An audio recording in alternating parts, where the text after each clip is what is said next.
Okay, so I thought for this podcast I can do something a little bit different. I'm gonna. One of my favorite game series has to be Pokemon. And I have like this fear because I have like too many Pokemon shirts. I'm afraid that when I wear them like to school, people are gonna think I only play Pokemon, like I'm that crazy Pokemon girl. But I like other games, it's just Pokemon has always been one of my favorites because it's just so nostalgic and it's just so happy. Like, besides beating up creatures that are harmless. But anyway, it's a happy game and I play it when I just need a break from other games or life. But Pokemon means a lot to me, and I love how colorful and vibrant like the designs are, and each Pokemon is like different. And I love comparing things.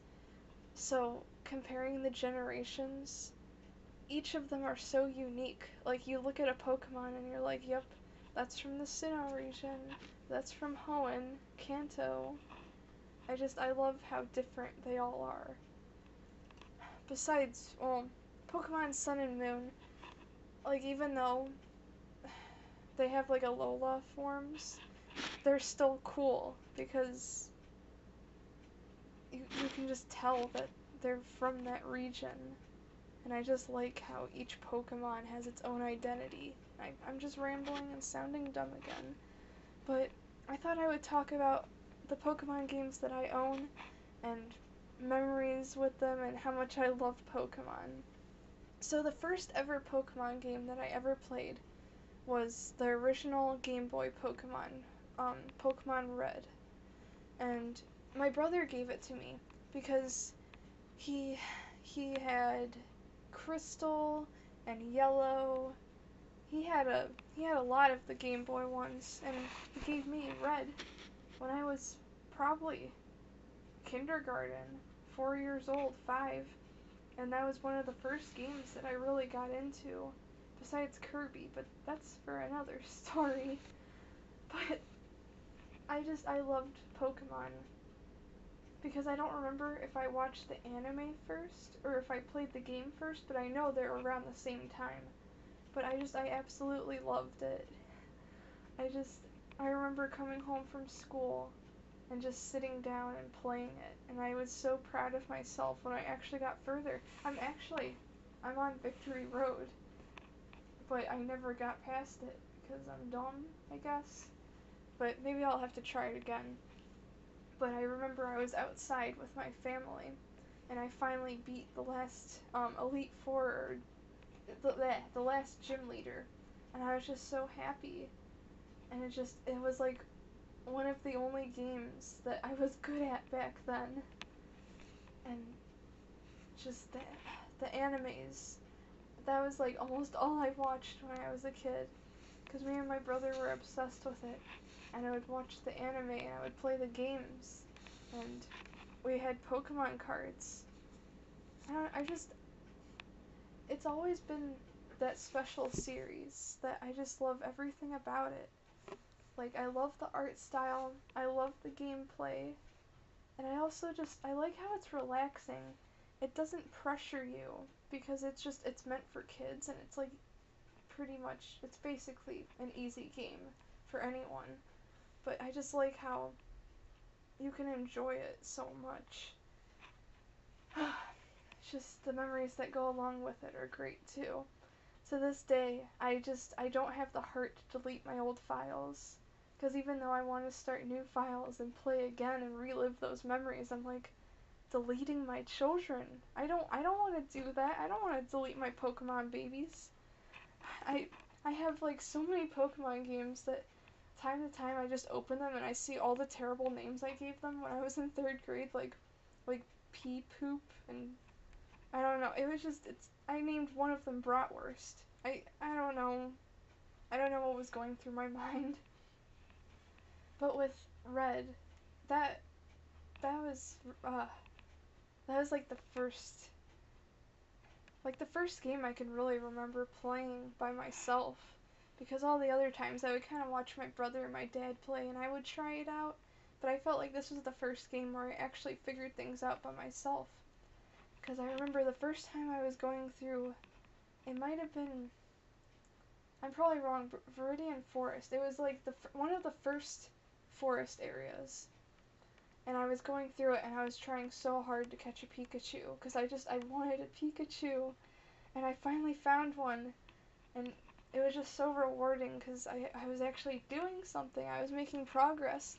So then I kind of went crazy and I caught like 5 other Pikachus because, I mean, who only needs one Pikachu?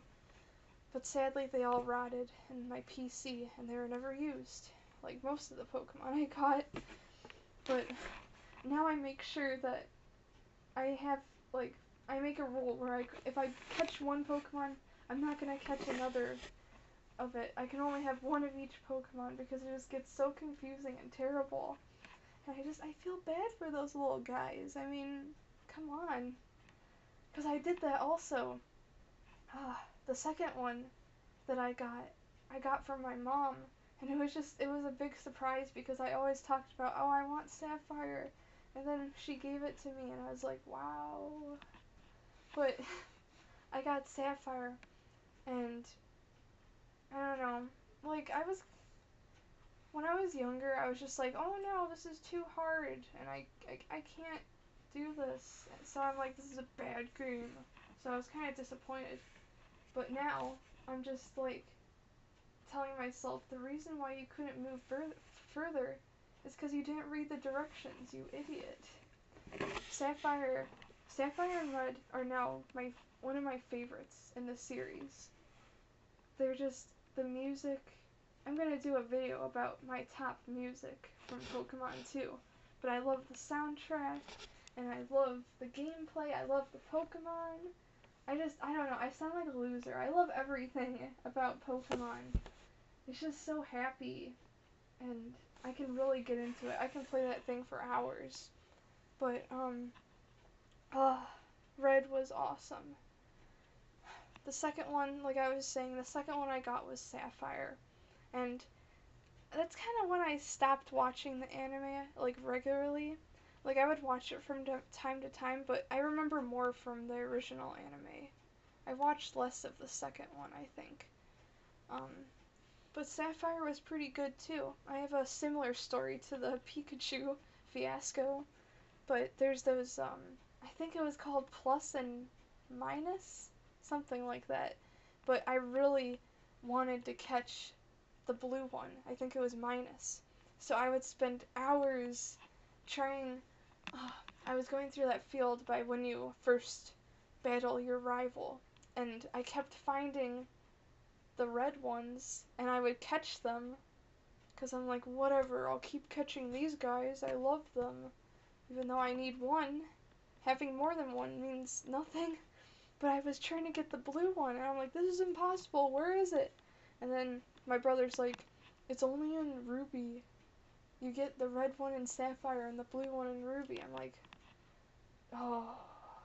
So I wasted all that time. I don't know if there's a way to do it, if it's just super rare, but that was terrible. I still haven't beaten Sapphire either. It's such a great game, because I started a new file like a few years ago and I regret it. So I'm just picking up from that file. So I'm a little further, but I don't know. When I get time, I'd like to finish my Pokemon games. The third one that I got, I don't know if I want to do this in order of date. But technically, this isn't the third one I got, but it's just kind of like going in order by the years they were released. I got Pokemon Snap for the N64. That's interesting because my brother, when he was visiting my grandma, they went to a garage sale, and he got like, I don't think he got like I wouldn't know this, but I think he got an N64 from the garage sale, and like a big box. It was like, I'll put a picture up, but it was a box made specifically for N64 games. and it came with some really crappy, like, um, those football games, Madden and hockey, and I think the only decent ones that it came with were Pokemon Snap and Kirby 64. But I remember I played Pokemon Snap so much. I named my character Burger, and I don't know why, but I was 12, so I'm not gonna question it. But that game, it's like, it was like, I know that it wasn't like the other Pokemon games, but again, it was easy to play, and I just really got into it. But it's just so cruel how you throw poison balls at them. I never. That's just kind of weird. Throwing apples and stuff at Pokemon. That's kind of. Now I know what PETA's up to. But it was towards the end of the game though. I actually had to look it up online because at the end of the game, in order to see Mewtwo and get that final picture, you have to take pictures in other levels at these specific hidden objects that represent Pokemon. But some of them are just so obscure and well hidden that, like, how can you figure that out without a walkthrough? In one of the levels, in the lava level, you have to throw something into the volcano, and I think a cloud comes up in the shape of a Pokemon. Like, who would think of that? Maybe I'm just stupid, but that's like really difficult. That's like the last thing I would think would happen. But I know a bunch of other people talk about this, and it's notorious, but the very last level with Mewtwo, you're just like throwing stuff at it, and it's such a kind Pokemon, and you're like, no, I gotta throw stuff, give me your picture. It's like you're the Pokemon paparazzi, and you don't give a damn about no one's feelings.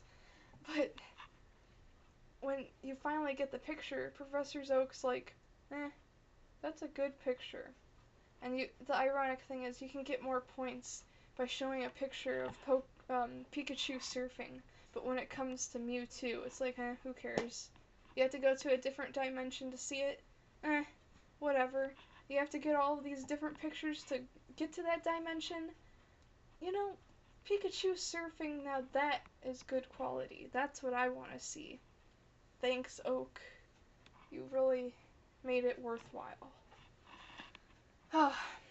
The next game that I want to talk about is Pokemon Diamond.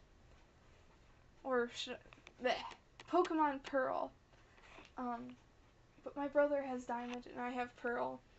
And that's when I started getting kind of tired of the series. Like, I really enjoyed it. And I'm at the Elite Four and I still can't beat it. But that's when I started feeling like they're running out of ideas. Like, some of the Pokemon were just kind of boring to me. And I guess, I don't know. Since it's probably like in the emo years of the 2000s, it didn't feel as happy to me. I don't know how to explain it, but it just feels gray. I don't really know how to explain it, but it just doesn't seem as interesting. Maybe it's because it had more cities in it. That's why I was kind of turned off. I know that's a weird reason to kind of dislike it, but I just felt like the other ones were more energetic and there was less, like, it was less urban. And I'm not saying that's a bad thing. I kind of like, I don't know. I don't know how to explain it, but I just felt like I didn't like the surroundings of the game. The soundtrack was okay, but that's when I started kind of getting bored of it, because I think it was the first DS Pokemon. I could be mistaken, but I think it was the first official DS Pokemon. So, it was like a new soundtrack system, and I wasn't liking it, and it was also difficult to level up your Pokemon, because if you play the original Game Boy Pokemon Red, it was like ridiculously easy. You would beat one Pokemon and your EXP would go up so much, but in Diamond and Pearl, it seems like it just goes at a snail's pace.